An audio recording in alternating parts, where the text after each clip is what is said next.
Hey guys, welcome to another episode of Joshy Washy Review. As you can see, we're doing this one not where we typically do it, because most of you know that follow me that live in our area know that we live in North Carolina, and we've been in Houston since Friday. And so I just want to do a quick review, something different than I usually do. I wanted to talk about the whole reason we came down here, and that was for the Royal Rumble. And like I said, I'm not very dressed. I mean, I don't really care how I look for this video. I mean, I'm not doing this to impress. I'm just kind of give you guys the rundown. Maybe you that can't get the WWE Network, or maybe you're just curious about the experience. I will say this, it was a lot easier to get into here at Minute Maid Park versus MetLife for WrestleMania. But to be fair, also, MetLife had double the people that Minute Maid had for the Rumble. And for those of you who don't keep up with MLB or know nothing about baseball, it was held in a baseball stadium, I think, for the second or third year consecutive. So anyway, we got there about 5, or maybe it was like 4 something. It was like a little bit before the actual show started. We got to our seat, and we had a clear view of the ring. The ring was really good, but you really couldn't see the ramp. So a lot of my videos came out to where I could only get the wrestlers up close and in person while they were in the ring. Otherwise, I couldn't see them. So they had the pre-match card, and that pre-match card consisted of Chad Gable and Sheamus, and I think it was the United States Championship match between Alberto Carrillo or something like that. Humberto. You can tell I don't keep up with a lot of it. And Andrade. And those two matches were just simple. I think Sheamus's match got more of a reaction just because we haven't seen him wrestle as much as of late due to his injury. But those matches were fine. Really don't have anything negative to say about it because I really honestly didn't pay much attention to it. So to start out the Rumble, the first match, I believe, was the Women's Rumble match. Is that right? Yeah. And Alexa Bliss started, and some NXT wrestlers, and I've got to keep up with this NXT stuff because there were so many entrances of these women that I had no idea who they were. And thankfully, wrestling has evolved, at least WWE's wrestling has, to where they're more worried about their competition rather than, them going out there half naked. Not to say that some of those women weren't dressed how I would want my wife to dress, but coming from the Attitude Era and the Ruthless Aggression Era, it was a lot better, and it's more about today about competition. So really there wasn't many surprise entrances. They had Molly Holly was one that people probably didn't maybe don't remember. She was in last year's. Kelly was in it. And you know what, I can't really remember who else it was, if there was anybody else, because like I say, it's hard to remember all these people. So then after that, I think after that it was, I know Daniel Bryan and Bray Wyatt, the Fiend's match, I can remember. But maybe it was, I think it was Bayley and, oh Lord, who did Bayley fight? It's bad, you can't remember. Lacey Evans. And that match was, Lacey Evans is underdeveloped in many ways. She's a great heel. I liked her more as a heel than I do a babyface. But she gets sympathy with the crowd due to her being a mother and also being involved in the Marines. So I like that. I like that part. Do what? Roman Reigns and Baron Corbin. Right. Well, I ain't done talking about this yet. So anyway, that match, she did a lot of sloppy moves, and a lot of it just didn't look really good. Anyway, the end result was Bayley won, which really didn't shock anybody. But before that, Jordan just told me and reminded me that the first match actually was Baron Corbin versus Roman Reigns. And that match, it was what it was. It wasn't really nothing to write home about either. But I guess one of the cool thing was it ended right near us. We were in section, I think it was like 216, 116. She's going to correct me and everything. I tell you guys wrong.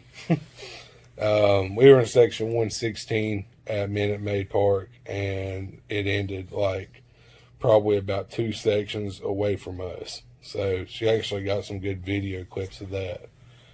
So after that, we had the Bray Wyatt and the Fiend. The Fiend versus Daniel Bryan. Sorry, you all got to forgive me. It's late. We've been out basically all day. In that match, Daniel Bryan got whooped basically the whole match. He took a bunch of shots from the rope, the strap that they were tied to. He had a comeback. It looked like he had him. He beat the Fiend down really good, and all of a sudden the Fiend went invincible and whooped Daniel Bryan. So Daniel Bryan ended up losing, and that is what it is. Nobody expected anything different from that. So then after that, and if I missed something, I forgive me. But what I remember after that, I guess, was the Men's Rumble. It was Becky versus, help me here, Jordan, Asuka. Becky versus Asuka. And in that match, we had, I think, a really good match and great storytelling. Because if you remember, Becky lost last year to Asuka at the Rumble, went into the Women's Royal Rumble when I believe it was Lana wasn't able to compete. And Finlay allowed her to do it. And so she entered the Rumble and, as we know, won.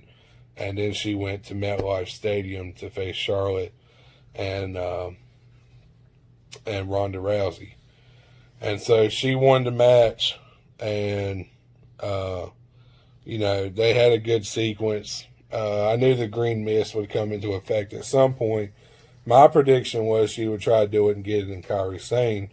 And Jordan thought it would be the ref, and she was closer than I was. Becky almost ran into the ref and dodged and kicked Asuka in the chest, and she sprayed the mist up in the air and locked in the disarmer and made her tap. So that was the end of that match. And I don't know if I ever said it about the Women's Rumble, but the winner of that, I think every spoiler that I read said Shayna Baszler was the favorite, and she couldn't get past Charlotte, which really shouldn't shock any of us. But I'd still think the ultimate goal, if Ronda's not coming back, is going to be Shayna versus Becky. And I think with Charlotte winning the Rumble, that's going to lead to Charlotte going to SmackDown to fight Bayley. It's just my prediction. Could be wrong. But if they're going to keep Shayna in NXT, that's not a bad idea. But I'm trying to think who would be the next person to face Becky on Raw. Or no, even better than that, who would be the one to fight Bayley. And most people think, basically it's like this. If Charlotte faces Becky, then you're going to get the 4 horsewomen all facing each other. Because then I believe Bailey's going to turn on Sasha, which is ultimately going to start a feud for them for Mania. But Sasha wasn't even at the Rumble, so I don't know what's going on with her. I know she's been out a lot we went to SmackDown in Greensboro a couple weeks ago, me and my buddy Chris, and she wasn't there then either. She was scheduled to face Lacey Evans and never showed up. So after that, the men's Rumble, Brock Lesnar enters number 1, and I think number 2 was Elias, and then he got destroyed. Then Eric Rowan came out. You're okay, Jordan. I was facing me. I just want to let you know. And then it was Eric Rowan, and he got eliminated quick. I didn't see that coming. And make a long story short, Brock Lesnar probably eliminated, I don't know, over 10 men, maybe more. The part I thought that they might have had him was when Braun Strowman and Keith Lee got in the ring, but Brock Lesnar, because they started fighting, caught them off guard and beat them. Man, look at that hair. And beat both of them, threw them over the top rope. So Drew McIntyre comes out later on down the match. He eliminates him. Do what? Okay, Jordan looked it up. Brock Lesnar eliminated 13, which probably ties Roman Reigns, I think, for most eliminations. And I might be wrong about that. Kane, I know, used to have the record. I don't know what the new record is. So anyway, long story short, Drew McIntyre comes in. Ricochet's already in the ring. Ricochet low blows Brock Lesnar, and Drew McIntyre hits the Claymore kick, and that's the end of that. And he's out of the match. And they went crazy because literally every person that came out, he basically eliminated, and then the clock started until like the bigger guys like Keith Lee, Braun Strowman came out. He actually had a challenge with it. He beat Roman Reigns' record. Okay, so I think Kane's was 11, Roman Reigns was 12, and now his is 13. So now Brock Lesnar holds that record too, on top of ending the Undertaker's streak and being, I believe, I guess, still the longest reigning Universal Champion. So the surprise entrance for it was MVP was one. Santina Morella was in the girls, which, you know, haha, WWE pulled a funny on us. And then after that, the biggest one was Edge. And I was really tickled. I mean, not everybody that I wanted to see come back didn't come back. CM Punk didn't come back. And the one I wanted to see, I'll talk about in a minute, didn't show up. But Edge came back, and he actually made it to the final 3. The final 4 was Edge and Orton, which was awesome because that was rated RKO back in like 2007. And then you had Roman Reigns and Drew McIntyre. And so Edge gets eliminated. Well, first, Randy tries to jump Edge, and Edge catches on. And if you remember, Edge was the ultimate opportunist. And he got rid of Randy. And then next thing you know, Roman Reigns gets rid of Edge. And then Drew McIntyre gets rid of Roman Reigns. So now, after Drew McIntyre eliminated Brock, we pretty much know our main event for WrestleMania will be Brock Lesnar versus Drew McIntyre. The highlight for me, other than the entrances, was when everyone ganged up on Seth Rollins. He was number 30.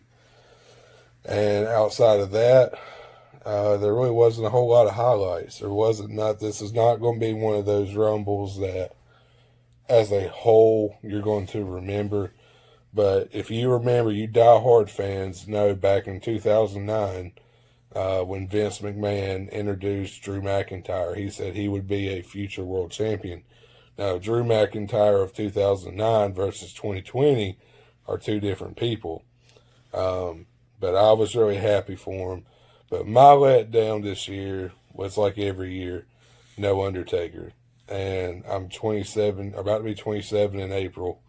And I still to this day have not seen my favorite wrestler. I mean, like I've told my wife, I don't even care if the dude competes. As long as I see him walk to the ring one time in my life, that would be awesome. But it don't look like that's ever going to happen. So, whatever. No biggie. But, so that's what's happened. And here, if you wanted me to guess the 4 world championship matches between the women and men for WrestleMania 36, I think it'll be Brock Lesnar versus Drew McIntyre. I think for the Universal Championship, you're going to have The Fiend versus Roman Reigns. For the Women's Championship, I'm 2 ways on it. If Charlotte faces Becky, then I believe it'll be Sasha versus Bayley. Otherwise, I believe it'll be Bayley versus Charlotte and Becky versus Shayna or Ronda Rousey. It's one or the other. But if we get like a 4 horsewomen 4-way, I mean 1-on-1, you know, that would be okay. But I think we all know that we're tired of seeing Becky and Charlotte. And don't get me wrong, they're both great. But there comes a time, and that was the one, I guess of the Rumbles, that's the one that shocked me. I thought Charlotte would go far. I just didn't think she'd win at all. So, anyway, different review this time. Sorry, I'm not peppy, probably. But for any of you that just want a quick rundown of a review, I tried to make this short and sweet. It's under 17 minutes. So anyway, don't forget to hit that like button, subscribe, and hit my bell for more notifications. We got a lot more coming to you from Houston with a lot more pep and a lot more energy. So God bless.